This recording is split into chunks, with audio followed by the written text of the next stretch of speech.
భారతదేశంలో బ్రిటిష్ వారు east India అనే కంపెనీ ద్వారా వ్యాపారపరంగా అడుగుపెట్టి వాణిజ్య సంస్థగా తీర్చిదిద్ది భారతీయ తీర ప్రాంతాలైన బాంబే, మద్రాస్ మరియు కలకత్తా నగరాలను వర్తక కేంద్రాలుగా మార్చుకున్నారు.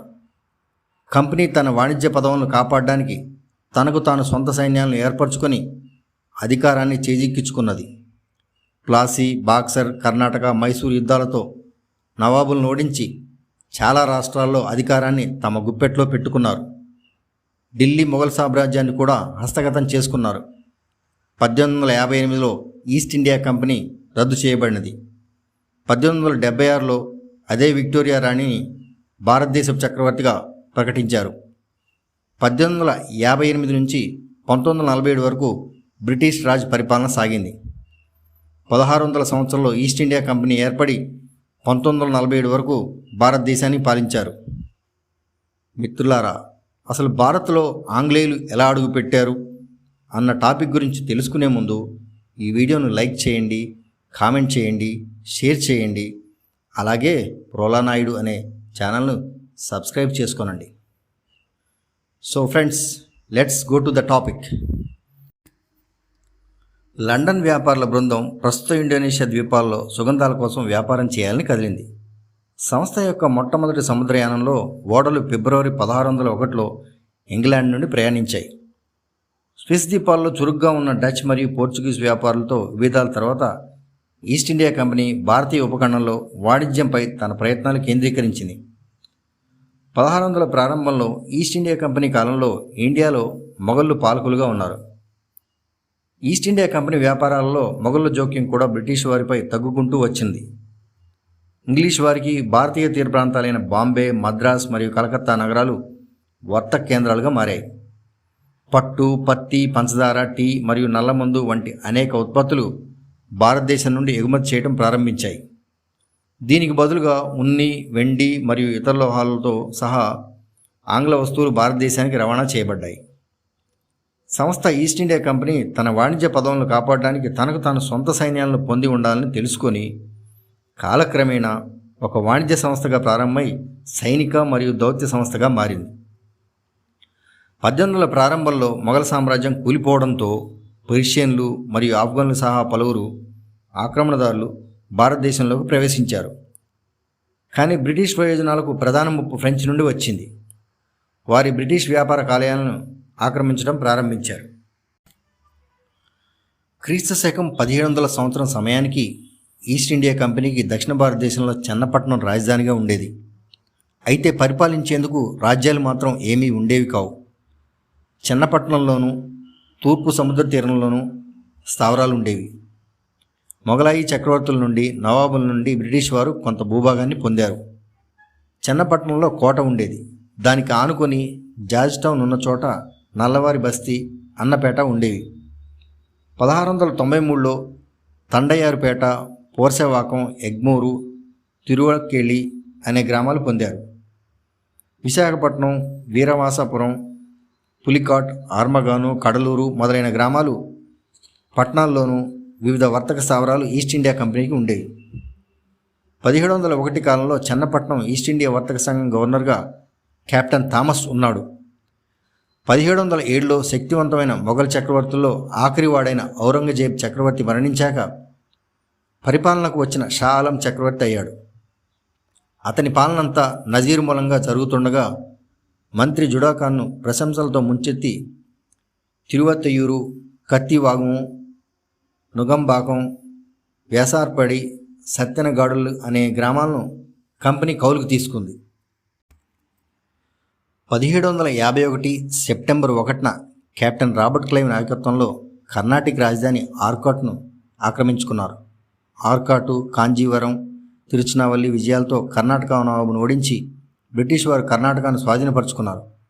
1757లో జరిగిన ప్లాసీ యుద్ధంలో ఈస్ట్ ఇండియా కంపెనీ యొక్క బలగాలు బెంగాల్ నవాబును, ఫ్రెంచ్ వారిని ఓడించి కలకత్తాను వశం చేసుకున్నాయి.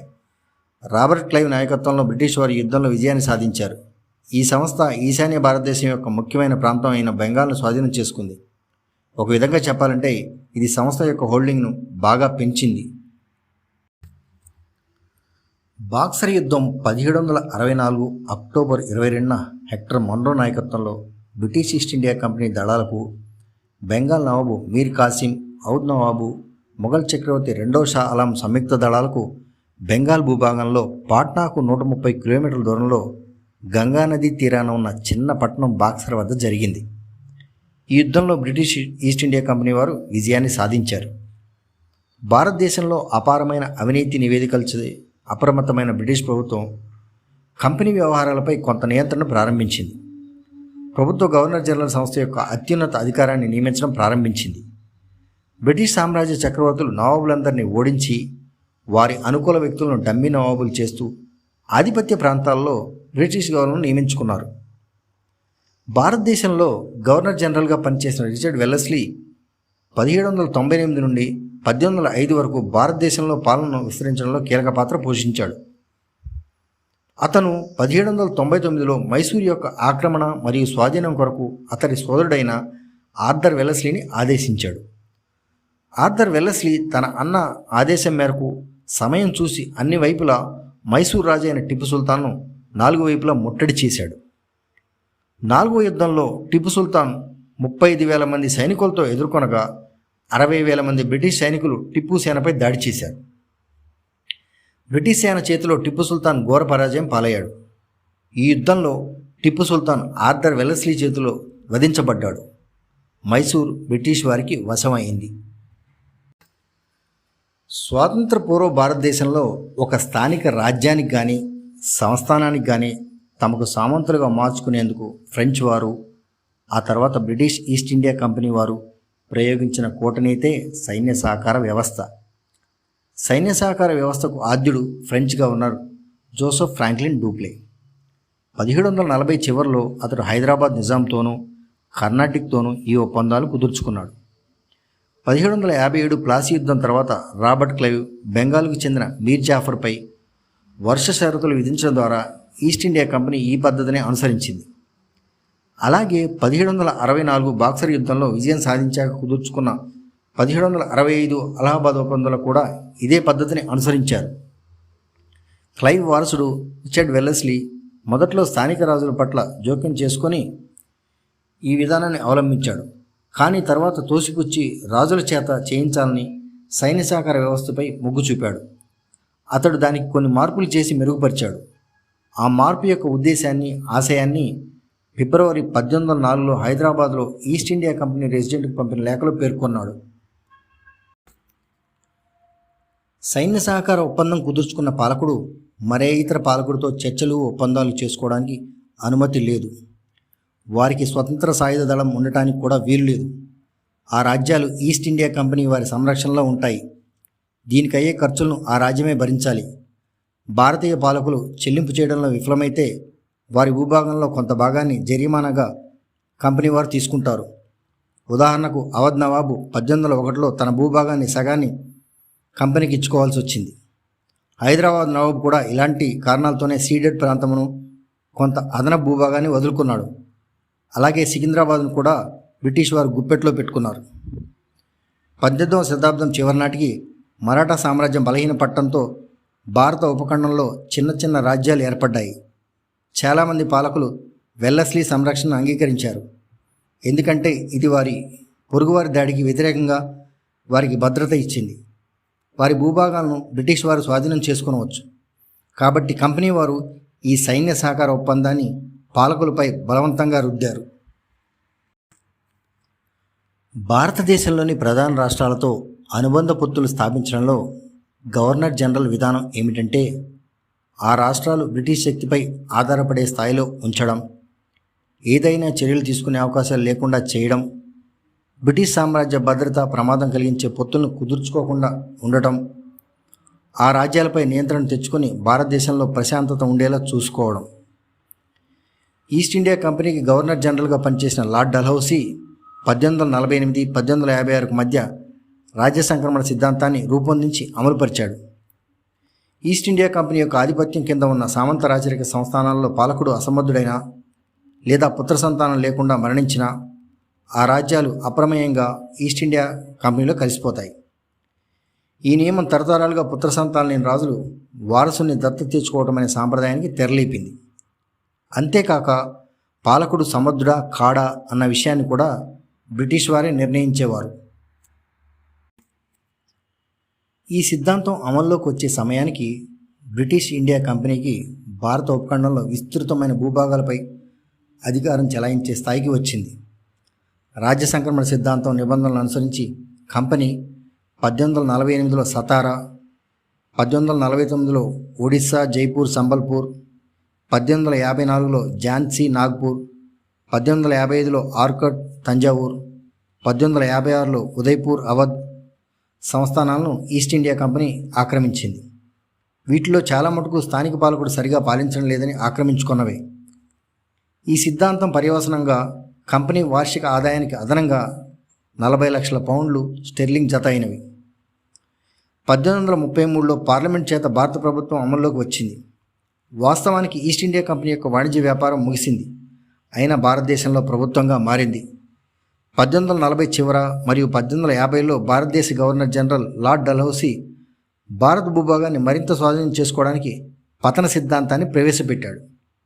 ఒక భారతీయ పాలకుడికి వారసుడు లేకుండా చనిపోయినట్లయితే, అసమర్థతో ఉన్నట్లయితే బ్రిటిష్ ఈ భూభాగాన్ని తీసుకోవచ్చని ఈ పాలసీ పేర్కొంది.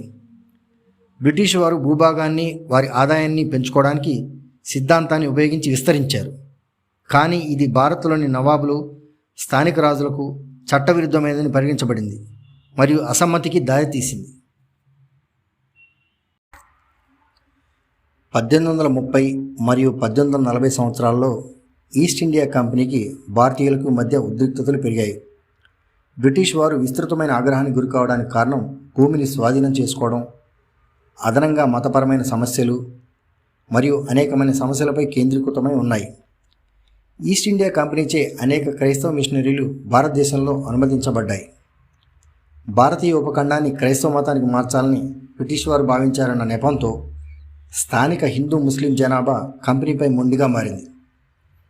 1857 భారతీయ సిపాయిల తిరుగుబాటుతో ఈస్ట్ ఇండియా కంపెనీ పాలన ముగిసింది. సిపాయిల తిరుగుబాటు అన్న టాపిక్ ప్రత్యేకమైన టాపిక్ కనుక మిత్రులారా, దీని గురించి తెలుసుకోవాలనుకుంటే సిపాయిల తిరుగుబాటు కారణాలేమిటి అన్న నా నెక్స్ట్ వీడియోని వీక్షించగలరు. ఇక మన టాపిక్ చివరి దశలోకి వెళ్తే, భారతదేశంలో తిరుగుబాటు తర్వాత బ్రిటిష్ ప్రభుత్వం ఈస్ట్ ఇండియా కంపెనీ సంస్థను రద్దు చేసింది. భారతదేశంలో సంస్థ యొక్క పాత్ర ముగిసింది. 1858 భారతదేశం బ్రిటిష్ కిరణంచే పాలించబడుతుందని ప్రకటించి పార్లమెంట్లో భారత ప్రభుత్వ చట్టంతో ఆమోదించారు. బ్రిటిష్ రాజ్ భారత ఉపఖండంలో స్థూలంగా 1858 నుండి 1947 వరకు సాగిన బ్రిటిష్ పరిపాలన. ఇండియాగా పిలిచే ఈ బ్రిటిష్ పాలిత ప్రాంతంలో బ్రిటిషర్లు నేరుగా పరిపాలించే ప్రాంతాలతో పాటు వేర్వేరు రాజులు పరిపాలించే సంస్థానాలు కూడా కలిసి ఉన్నాయి. మొత్తంగా ఆ ప్రాంతమంతా బ్రిటిష్ సార్వభౌమత్వం లేదా చక్రవర్తి కింద ఉన్నట్టు. పరిపాలనా విధానం 1858 జూన్ 28లో బ్రిటిష్ ఈస్ట్ ఇండియా కంపెనీ పాలన నుండి క్వీన్ విక్టోరియా రాణి సింహాసనాన్ని వారినప్పుడు ఏర్పాటైంది. 1876లో అదే విక్టోరియా రాణిని భారతదేశపు చక్రవర్తిగా ప్రకటించారు.